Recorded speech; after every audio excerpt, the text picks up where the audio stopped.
مگر وہ اس کی بات انسنی کر کے ایک بار پھر آگے بڑھ گیا تھا۔ آپ جاب کریں گے؟ آپ ٹیکسی ڈرائیور ہیں تو؟ نہیں، کوئی ضرورت نہیں۔ سوچ لیں، میں آپ جتنی ڈیمانڈ کریں اتنی سیلری دوں گی۔ اور سامان حیدر کا، اسے پیسوں کی سخت ضرورت تھی۔ ٹائمنگ کیا ہوگی؟ وہ کچھ سوچتے بولا۔ عش اس کے اتنی جلدی مان جانے پر حیران رہ گئی۔ صبح 8 سے 5 بجے۔ میں سیلری ایڈوانس میں لوں گا۔ اسے جیسے پیسوں سے مطلب تھا۔ اوکے، نو پرابلم، تو آپ کل سے آ جائیں۔ کل سے نہیں، مجھے سوچنے کا وقت چاہیے، اور ابھی مجھے کچھ ضروری کام بھی کرنے ہیں، وہ کہتا آگے بڑھ گیا۔ کب تک؟ اور پھر کہاں ملیں گے ہم؟ اور مجھے کیسے پتا؟ کل شام یہیں پر۔ وہ اس کی بات کاٹ چکا تھا، اور عش اسے جاتے ہوئے دیکھ کر رہ گئی۔ یہ تو مشرق والوں نے محبت کو اتنا سر پر کیوں چڑھا رکھا ہے؟ وہ گھر جانے کے لیے یونیورسٹی کے گیٹ کی طرف بڑھ رہی تھی، تب جارحانہ تیور لیے رومان اس کے سامنے آیا۔ ایک پل کے لیے تو حرم ٹھٹک کر رہ گئی، لیکن پھر وہ اسے نظر انداز کرتی آگے بڑھ گئی تھی۔ میں نے کچھ پوچھا ہے مس نور؟ آپ میری بات کا جواب دیے بنا نہیں جا سکتی۔ اور آپ مغرب والوں نے محبت کو اتنا نیچے کیوں گرا دیا؟ اتنا نیچے جتنا اب کے مغرب والے نیچے گر چکے ہیں۔ حرم سامنے سے آتے شالے اور ڈیرک کو دیکھ کر بولی، جو ابھی انگیج ہوئے تھے اور پچھلے 2 دنوں سے یونیورسٹی نہیں آئے تھے۔ سنا تھا وہ دونوں اکیلے کہیں گھومنے پھرنے گئے ہیں۔ مائنڈ یور لینگویج مس نور۔ وہ اس کی نگاہیں دونوں پر جمی دیکھ کر اور اس کی بات کا مطلب سمجھ کر انتہائی غصے سے بولا۔ حرم ایک پراسرارتی مسکراہٹ اس پر ڈال کر آگے بڑھ گئی۔ ایک دن آپ ان مغرب والوں کے سامنے جھک جاؤ گی، اپنے مشرق کو بھول جاؤ گی مس نور، یہ رومان شاہ کا وعدہ ہے تم سے، وہ زور سے چلایا تھا۔ وہ اس کی بات سن کر رکی ضرور تھی مگر پلٹی نہیں، اور پھر انہی قدموں سے آگے بڑھ گئی تھی۔ کیا میں اندر آ سکتی ہوں؟ وہ اسٹڈی روم کے دروازے میں کھڑی ہو کر پوچھ رہی تھی۔ او ایش، کم ان مائی سن، مسٹر ولیم نے خوشدلی سے کہا۔ کیسی چل رہی ہے آپ کی life? Full of thrill, suspense and action, Aish نے مسکرا کر جواب دیا۔ گڈ، کنگ فو سیکھ لیا؟ ڈیڈ، آپ کو کیسے پتا چلا؟ ایکشن، وہ حیران ہوئی تھی، اور مسٹر ولیم مسکرا دیے۔ اوہ، تو گرینی نے بتایا آپ کو؟ مجھے آپ سے ایک ضروری بات کرنی ہے۔ یس مائی سن۔ وہ ڈیڈ، ایکچولی میں ایک ڈرائیور ہائر کرنا چاہتی ہوں گاڑی چلانے کے لیے، اور مسٹر ولیم نے چونک کر اسے دیکھا۔ ایش، ولیم کو ان سب چیزوں کی ضرورت کب سے ہونے لگی؟ وہ تو خود بہت اچھی ڈرائیونگ کرتی ہے۔ آئی نو ڈیڈ، بٹ کچھ دنوں سے میں بہت بزی ہوں، اتنے سارے کام ہیں، تھوڑا ڈپریس بھی ہوں، ٹھیک سے گاڑی ڈرائیو نہیں کر پاتی، اس لیے۔ سنو ایش، مسٹر ولیم نے اس کی بات کاٹی، میں نے آپ کو عام لڑکیوں کی طرح نہیں پالا۔ میں نے آپ کو ہر برے وقت اور ہر قسم کے سخت حالات سے لڑنے کے لیے تیار کیا ہے۔ آپ ایک بہادر لڑکی ہو، بلکہ لڑکا ہیں، تو آپ اپنی شخصیت کو کھونے مت دیں۔ اوکے، وہ پیار سے اس کا گال تھپتھپا کر بولے، جبکہ ایش کو اندازہ ہو گیا تھا کہ ڈیڈ اس کی بات نہیں ماننے والے۔ اب اسے کیا کرنا چاہیے، وہ یہی سوچ رہی تھی۔ آج میں تم لوگوں کے لیے کچھ لائی ہوں، حرم نے مسکرا کر واضح اور ارج سے کہا، جبکہ بیلا تو اپنی سائیکل پر سوار ون ویلنگ میں مصروف تھی۔ جلدی دکھاؤ سسٹر، واصل نے خوش ہوتے ہوئے کہا۔ یہ لیں، اس میں سموسے ہیں، آپا سے بنوا کر لائی ہوں۔ واؤ، مزہ آ گیا دیکھ کر، حرم تم نے تو دل خوش کر دیا۔ سموسے دیکھ کر ارش کے منہ میں پانی آ گیا تھا۔ حرم ایک سموسہ اٹھا کر اسے کھانے ہی والی تھی کہ اچانک کوئی جن کی طرح آیا اور اس کے ہاتھ سے سموسہ اچک کر یہ جا وہ جا۔ حرم نے ایک دم پیچھے مڑ کر دیکھا تو رون اپنی ازلی خبیث مسکراہٹ کے ساتھ کھڑا اس کا سموسہ کھا رہا تھا۔ تم؟ حرم نے اسے غصے سے دیکھا، جو 2 دن بعد نظر آیا تھا۔ اس سے پہلے کہ وہ مزید کچھ کہتی، ایک اور طوفان آیا اور اس کے ہاتھ سے ڈبہ چپٹ کر یہ جا وہ جا۔ حرم تو دھک سے رہ گئی، وہ ڈون تھا جو پورا ٹفن لے اڑا تھا۔ صبح صبح عشق اپنا کوٹ اتارے، جینس کو ٹخنوں کے اوپر فولڈ کیے، ٹنڈ پرستے گراؤنڈ میں ماسٹر سائچن کے ساتھ کنگ فو کی پریکٹس میں مصروف تھی۔ ماسٹر سائچن 2 بار اسے ہلکے سے پنچ جو کہ اس کی ٹانگوں پر مار کر اسے زمین بوس کر چکے تھے۔ کیا بات ہے عشق، آج تمہارا دھیان کدھر ہے؟ نہیں ماسٹر، میں پورا دھیان سے کر رہی ہوں۔ اچھا، ماسٹر نے اس کے بازو کے وار کو روکتے ایک بار پھر نیچے گرا دیا۔ نہیں، تمہارا دھیان نہیں ہے، جاؤ پہلے دماغ کو پرسکون کرو۔ ماسٹر نے اپنے لمبے گاؤن نما چوغے کو ہاتھ کی مدد سے لہراتے ہوئے کہا اور اندر کی طرف بڑھ گیا۔ یہ ان کا ایک خاص انداز تھا۔ ماسٹر، عش انہیں پکارتے ہوئے ان کے پیچھے بھاگی۔ آپ کو کیسے پتا؟ دنیا میں 2 ہی جذبے ہیں جو انسان کو کنٹرول کرتے ہیں، نمبر 1 نفرت، نمبر 2 محبت۔ وہ رکے۔ ایش ان کی بات سن کر گڑبڑائی، اور جہاں تک میرا خیال ہے تم اس وقت نمبر 2 کی شکار لگ رہی ہو۔ وہ حیران رہ گئی تھی۔ ماسٹر سائچن غور سے اسے دیکھ رہے تھے۔ اگر تمہارے ہاتھوں میں کپکپاہٹ ہوتی تو ظاہر ہوتا کہ نفرت کا جذبہ تمہارے دماغ کو کنٹرول کر رہا ہے، پر نہیں، کپکپاہٹ تمہارے ہونٹوں میں ہوئی ہے اور تمہاری پلکوں کا لرزنا اس بات کا ثبوت ہے کہ محبت کا جذبہ تمہارے دل سے ہو کر تمہارے دماغ تک پہنچ رہا ہے۔ ہاتھوں کی کپکپاہٹ نفرت کا کیسے پتہ دیتی ہے؟ اگر ایک انسان کے ہاتھ کسی کے نام یا کسی انسان کے ذکر پر کپکپائیں اور اس کے فوراً بعد وہ اپنی مٹھیاں بھیج لے تو یہ نفرت کی ایک نشانی ہے، کیونکہ جب انسان مٹھی بند کرتا ہے تو وہ اپنے غصے نفرت کو ضبط کر رہا ہوتا ہے۔ آپ کو یہ سب کیسے پتا ماسٹر؟ وہ ابھی بھی حیران تھی۔ محبت کرو ضرور کرو، مگر اسے اپنے دماغ کو کنٹرول مت کرنے دو۔ نفرت انسان کے دل کو ختم کرتی ہے، جبکہ محبت دماغ کو۔ وہ کہہ کر رکے نہیں بلکہ ایک بار پھر چلنا شروع ہو گئے تھے۔ محبت اور نفرت میں کیا فرق ہے ماسٹر؟ نفرت انسان کو مضبوط بناتی ہے۔ ہمارا کسی سے بدلہ لینا نفرت کے جذبے میں آتا ہے، اور کسی سے بدلہ لینے کے لیے ہم خود کو بہت تیار کرتے ہیں، بہت ہی مضبوط بناتے ہیں اپنے آپ کو۔ کبھی کبھی یہ بہت کارگر ثابت ہوتا ہے، لیکن یہ بہت خطرناک جذبہ ہے۔ یہ دل کو دبا کرتا ہے، ہر خوشی کو ختم کر دیتا ہے، سکون کو آپ کی زندگی سے نکال دیتا ہے۔ تب آپ کے پاس دھیان لگانے کے لیے سکون نہیں ہوتا، اب ہر جان میں پیچھے رہ جاتے ہیں۔ اور محبت دونوں کام کرتی ہے۔ یہ جتنا انسان کو مضبوط بناتی ہے، اس سے زیادہ اسے کمزور بھی کر دیتی ہے۔ یہ آپ کے ذہن کو بھٹکاتی ہے کہ دماغ کو اس کے ساتھ اصل تسلسل سے انکار کر کے ایسی دنیا میں لے جاتی ہے جہاں صرف دل کا کام ہوتا ہے، دماغ کا نہیں۔ آپ اتنا کچھ کیسے جانتے ہیں؟ وہ ان کے ساتھ ساتھ چل رہی تھی۔ زندگی کا ہر پل انسان کو ایک نیا سبق دے رہا ہوتا ہے، بس اس وقت اس سبق کو حاصل کرنے اور دیکھنے کے لیے قوت کی ضرورت ہوتی ہے، وہ طاقت جو وہ سبق پہچاننے میں ہماری مدد کرے۔ محبت انسان کو کمزور کیسے بناتی ہے ماسٹر؟ وہ پوچھ رہی تھی۔ اب وہ دونوں قہوہ خانے میں داخل ہو گئے تھے۔ جب انسان سے محبت ہو، جب اسے کھونے کا ڈر لاحق ہو جائے تو سمجھ جاؤ یہ جذبہ تمہیں کمزور بنا رہا ہے۔ اس خوف کو اپنے اوپر حاوی مت ہونے دو کہ ہمیں ہمارا محبوب ملے گا یا نہیں، بس اس سے محبت کرو، کرتے جاؤ بنا کسی مطلب کے، بنا کسی امید کے۔ جب امید ٹوٹتی ہے تو درد ہوتا ہے، وہی درد انسان کو کمزور بنا دیتا ہے۔ وہ دونوں ایک میز پر بیٹھ چکے تھے، اور جب تم ایسی محبت سے محبت کرتے ہو جو اس محبت کے قابل ہے، جسے کھونے کا ڈر نہ ہو، تو وہ تمہیں اتنی مضبوطی فراہم کرتی ہے کہ ایک دن تم دنیا فتح کر لیتے ہو، اسے اپنے سامنے جھکا دیتے ہو۔ ماسٹر نے کہنے کے بعد قہوے کی پیالی اٹھا کر منہ سے لگائی جو بیڑا ان کے سامنے رکھ کر گیا تھا۔ اور ایسی ذات کون سی ہے ماسٹر؟ یہی تو تمہیں جاننا ہے عشق، کھوج کرو ذات کی، وہ ذات تمہیں اس سے ملوا دے گی۔ 50 سالہ ماسٹر سائچن کے پاس ان کی زندگی سے زیادہ تجربہ تھا۔ عشق اپنے آپ کو خوش نصیب سمجھتی تھی کہ اسے ایسے انسان سے اتنا اچھا سبق سیکھنے کو مل رہا تھا۔ مجھے اب چلنا چاہیے پروفیسر، لیٹ ہو رہا ہے۔ وہ اٹھتے ہوئے بولی۔ پروفیسر نہیں، ماسٹر کہا کرو، کتنی بار سمجھایا ہے۔ او سوری ماسٹر، بھول گئی تھی، عشق نے مسکراتے کہا اور کرسی پر رکھا اپنا چوکا اٹھایا جو وہ وہاں پہن کر آتی تھی۔ وہ اسے اتار کر کنفو سیکھ رہی تھی، کیونکہ ابھی اس قدر ماہر نہ ہوئی تھی کہ وہ ماسٹر سائچن کی طرح اتنا بھاری چوگا نما گاؤن پہن کر لڑے، اور ماسٹر تو اگر صرف اپنا چوگا ہوا میں ایک جھٹکے سے لہرا کر سامنے کھڑی عشق کو مارتے تو وہ ہوا میں اچھلتے ہوئے نیچے گر جاتی۔ ہر روز کچھ نیا کرتب دکھاتے تھے، اور عشق کو ابھی بہت کچھ سیکھنا تھا ان سے۔ واقعی آج کل اس کا ذہن بھٹکا ہوا تھا، اسے آج کچھ کرنا تھا، کچھ خطرناک تھا، وہ خود کو اس کے لیے تیار کر رہی تھی۔ میرا ٹفن واپس کر دو ڈون، حرم نے اٹھتے ہوئے کہا۔ وہ اب واپس نہیں کرنے والے حرم، جانے دو انہیں۔ وہ دونوں واقعی خباثت سے مسکراتے بزنس ڈپارٹمنٹ کی طرف جا رہے تھے، ڈیم سے پنگا لینے۔ کل ہفتہ ہے تو ہم گھومنے جا رہے ہیں، آپ چلیں گی ساتھ سسٹر؟ واسطے نے سموسہ کھاتے کہا جو اس نے ٹفن سے نکال لیا تھا۔ کیا واقعی؟ کہاں جا رہے ہو؟ حرم نے حیران ہوتے پوچھا۔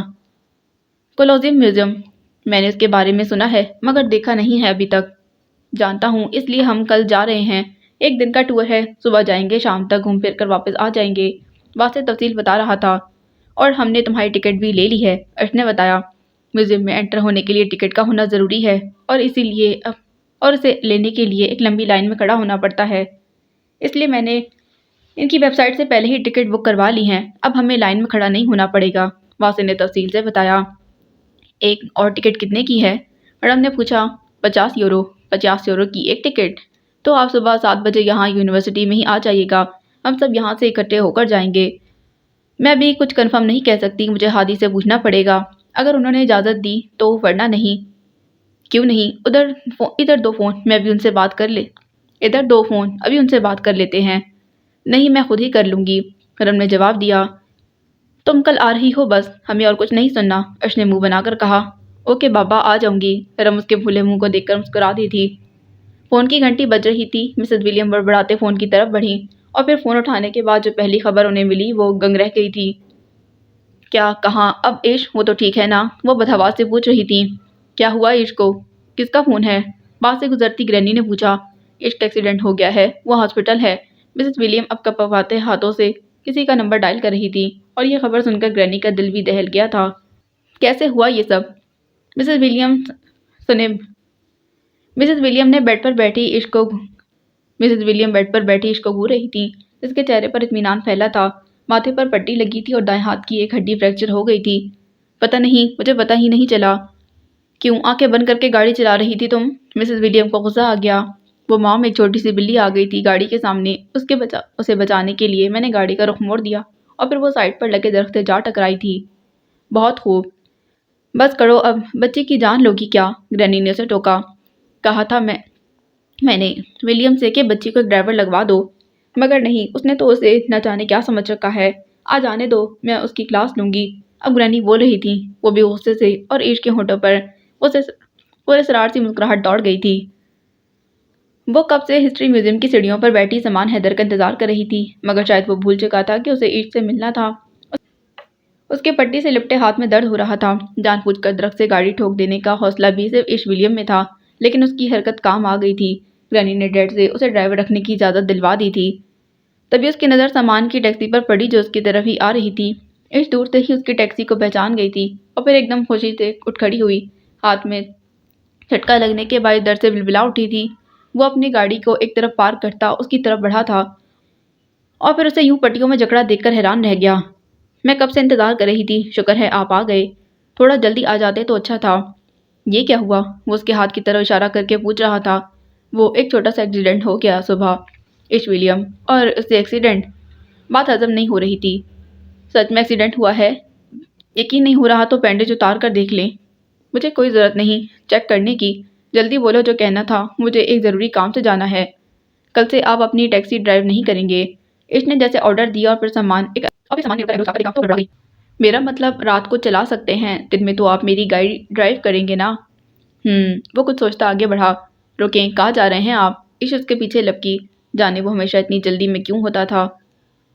تمہیں گھر چھوڑنے جا رہا ہوں، جلدی گاڑی میں بیٹھو اور پلیز بولنا مت، خاموش رہنا۔ مجھ سے چپ نہیں بیٹھا جاتا۔ تو ٹھیک ہے پھر جاؤ کسی بس میں۔ اور صاف انکار کرتا گاڑی میں بیٹھ چکا تھا۔ نہیں، آپ کے ساتھ ہی جاؤں گی۔ وہ فٹافٹ گاڑی کا دروازہ کھول کر اندر بیٹھ گئی اور سامان نے اس کی حرکت پر اسے گھورا۔ اب کیا ہوا؟ عیش نے روحان سے ہو کر پوچھا۔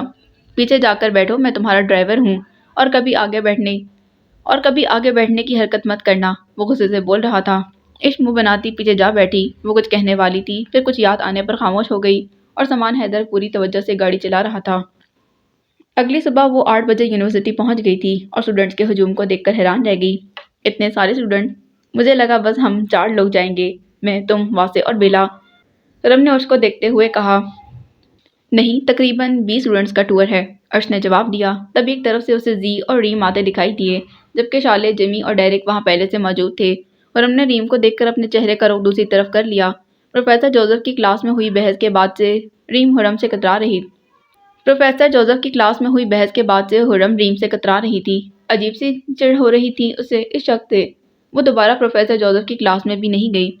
ہائی لٹل لیڈی، اس کے پیچھے رون کھڑا تھا، اپنے لمبے بال اپنے چہرے کے آگے ڈال رکھے تھے، جس سے وہ بھیانک بلا لگ رہا تھا۔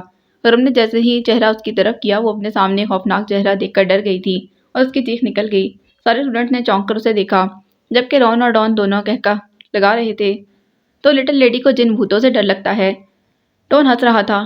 دفع ہو جاؤ تم دونوں۔ ڈر کی وجہ سے رم کے دل کی دھڑکن تیز ہو گئی تھی۔ دفع نہیں ہو سکتے لٹل لیڈی، وہ خباثت سے مسکرائے۔ ویسے سنا ہے ہمارے جانی دشمن سے تم نے بھی دشمنی مول لے لی ہے؟ رون نے ریم کی طرف دیکھتے پوچھا۔ میں کیوں دشمن بنانے لگی؟ اور ویسے بھی ایسے لوگوں سے میں دشمنی نہیں رکھتی، میں دشمن اور دوست دونوں ہی اپنے جیسے بناتی ہوں۔ اوہ کول، نائس۔ تو رون اور ڈان کے بارے میں تمہارا کیا خیال ہے؟ اب کی بار ڈونلڈ نے ایک آنکھ دبا کر پوچھا۔ وہ دونوں سے دونوں جانب سے گھیر لیتے تھے۔ تم لوگ جہنم میں بھیجنے کا خیال ہے میرا، رم نے غصے سے کہا۔ باقی اگلی قسط میں جانے سے پہلے چینل کو سبسکرائب ضرور کیجیے گا، بیل آئیکن کو پریس کیجیے گا اور ویڈیو کو لائک کر کے کمنٹ ضرور کیجیے گا۔ ملتے ہیں اگلی ویڈیو میں۔